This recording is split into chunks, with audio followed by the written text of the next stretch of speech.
So you mean to tell me you had this in your chest the whole time, bro, and we didn't know? What the hell?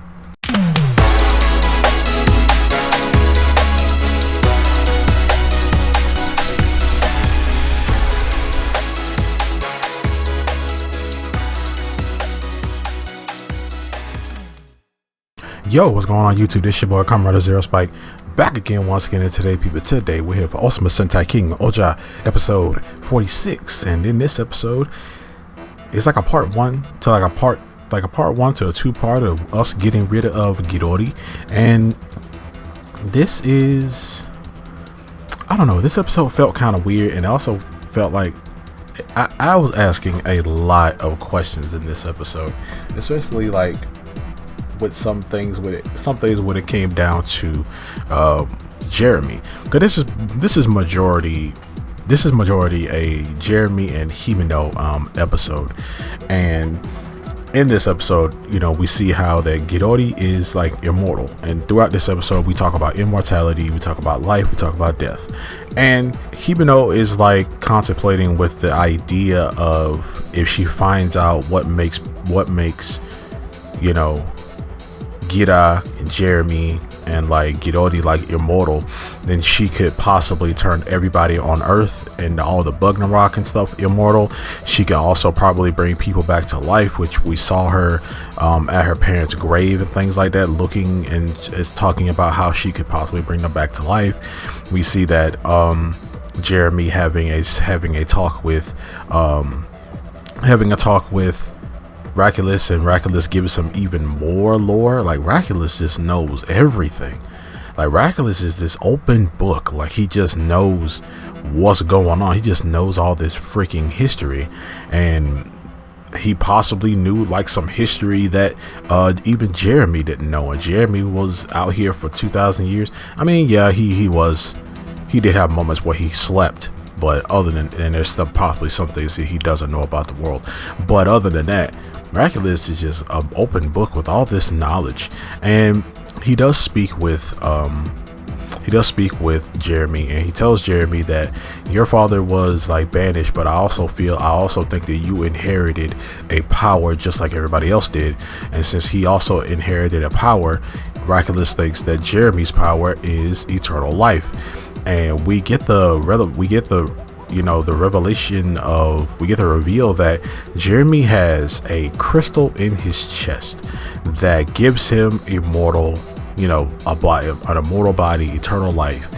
And I'm going to talk about, once we get done with the summary of the story of this episode, I'll talk about that later. But since he has this crystal in his chest, you know, he talks about like how he wishes that he's not immortal, and he kind of would love to grow old with the rest of the Ryu soldier. He would like to grow. They lived for a long time too, but he kind of wishes that he could live and, you know, grow old with the rest of the King-Ohger, and, you know, die with them and things like that, like, you know, give it to the next generation and stuff. And kind of was cool. I mean, I kind of like that. Really, they also talk about how, like, you know, immortality can be like a very lonely thing, because sometimes you'll watch everyone and every, you know, thing that you know, like, you know, die. And also then when they were in the Bugnarok cave, like my bro was talking and it was just breath coming out. You know how it's really cold and you see your breath? Yeah, it was a lot. I thought my boy was blowing out the vape, because oh my god, it was a lot of it. Anyway, but also you see that Himeno does try to, you know, she talks to Gira. She talks about how like, Gira, you're also like immortal and things like that. And Gira was like, it's not like I asked to be immortal. Like, he doesn't want to be immortal. But then she also tells him that, hey, you are a regular human, you will age and everything just like everybody else. It's just that you have a really, really strong healing factor. Like, you just heal up, which makes sense. You know, it explains why, like, when it explains like how sometimes Gira can get up before everybody else can. You know, like Gira just has like a really good healing factor. But But yeah, we see that she does Himeno does have this idea of like making people immortal and bringing people back to life and stuff, but her and Jeremy kind of keep it like to themselves. Like they don't tell everybody else. Like no one else knows about what they are actually planning. And well, in this episode they don't. Maybe they'll know in the next. But yeah, so Himeno ends up taking she talks to Jeremy, and she basically uses her power, because her power basically is a thing that like she doesn't like it.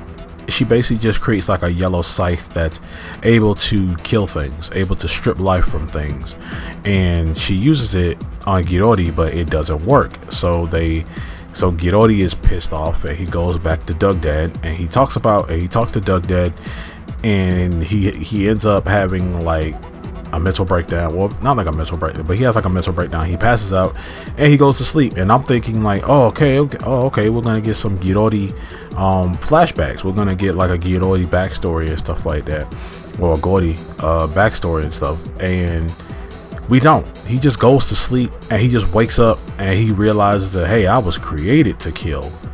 I was created just to destroy things. Yeah, we also see all the Shugot souls that he's eaten. They're like these purple crystals and stuff like that. I guess they're purple because they're dead, maybe. But yeah, he has a crap ton of them inside of his body, and he can re-eat them and stuff like that. And yeah, Doug Dad's like, yeah, I just made you to destroy stuff, and one day you're gonna turn the entire universe into a graveyard. And I'm just like, oh my god. Like, and also Doug Dad he's just so freaking carefree. He's just so freaking carefree and does not care about anything, yo.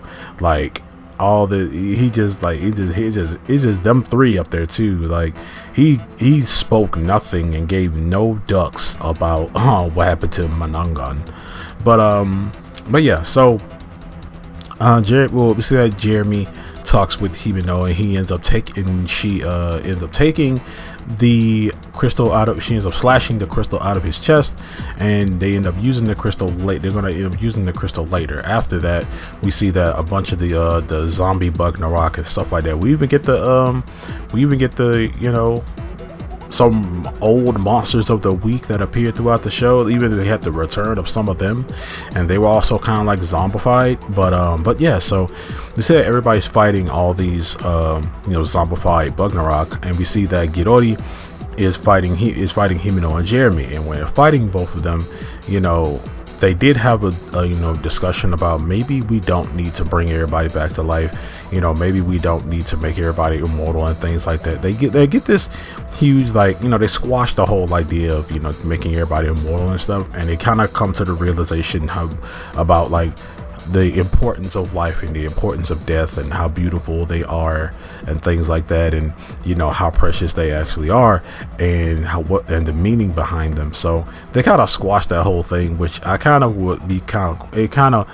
would be maybe kind of cool to see, like a dark Himeno arc where she starts doing these malicious things, or malicious experiments and things like that behind the scenes, just to bring her mom and dad back to life or help everybody else, but it's just kind of doing messed up things and behind the scenes for it. And that kind of would have been cool if we had like this small, like little dark Himeno kind of thing. But yeah, we kind of squashed that, and we still sticking with this whole like power up system arc. But yeah, so they end up fighting Girori. While they're fighting Gori, I keep calling them Girori and Gori. I'm gonna go back to Gori. Yeah, they're fighting Gori, and Jeremy. Well, it's just Jeremy and Himeno. They're fighting him, and they give him the speech about like you don't understand death, and then they end up hemming him up. We see that Jeremy like props him up with a bunch of webs and things like that, and Gordy's like, "What you gonna do?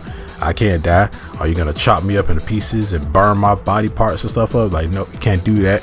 I'm always going to exist, And he's like, I'm just gonna keep killing all throughout the universe. Mwah. So Himeno basically tells him that you are already dead.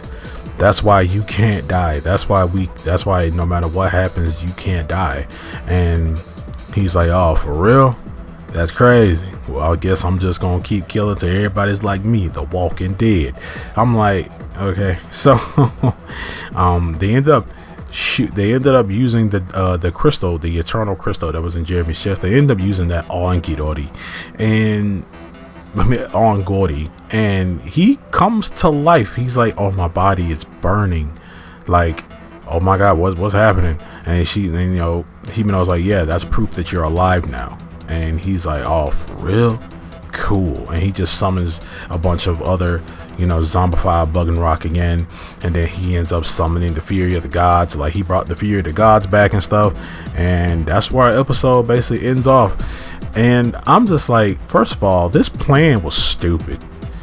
This was a really stupid plan. I understand what y'all trying to do, but did y'all never just think that maybe this is kind of like a dumb plan? Because you're bringing back, why would you bring this sadistic, evil, messed up, like, dude back to life? Like, okay, y'all can mess him up, y'all can off him now, but whoa, dude, like, why bring this one out of all of them? Why bring this one back to life? I'd rather you bring Gorma back to life. At least Gorma was cool. Out of all the jesters, Gorma's the coolest. I'm sorry, but yeah, he was a ninja. He was the dopest one. Everybody else is freaking weird, annoying, or dumb, or all of the above. But yeah, this whole thing was weird. I mean, I don't know. This idea of bringing Gordy back to life, and then now you're gonna try and kill him. Like, that was weird. And now you're bringing back the Fury of the Gods, and now all these freaking shoe gods are coming around and getting ready to destroy a bunch of things. And I just didn't like that. I don't know. And also, when it comes down to the whole Jeremy and with the eternal life crystal in his chest, I want to know, when did he get that? We don't. This is like, there was never alluding to him having a crystal in his chest. Like, there was never, like, when his reveal. Like, we didn't know. Like, they really didn't know. They didn't tell us that Jeremy was immortal. We just knew that he lived for a long time. But maybe they just assumed that since he lived for maybe they wanted us to assume that, hey, he's lived for 2,000 years and been here forever. Maybe he is immortal because he's met like all the other king's predecessors and stuff like that. So it's like, okay, maybe Jeremy's immortal, but y'all never told us he was immortal. We just had to assume that he was immortal because he's lived for 2,000 years. So when did he get the crystal in his chest? And maybe he got it. Okay, my headcanon is maybe he got it when he was a kid and it only started working, but he still aged. So it's like, maybe it started working when you hit a certain age. Like, did he grow up to how he is now and then just stayed like that? Because we have a kid Jeremy. We've seen it. We've seen a kid Jeremy twice, more than, like, in real time and in flashbacks. We've seen a kid Jeremy, and we've never been shown this freaking crystal before. And it was just in his chest too. It was just there, like, it's just sitting on top of, like, I guess skin, because he's half Buggenrock.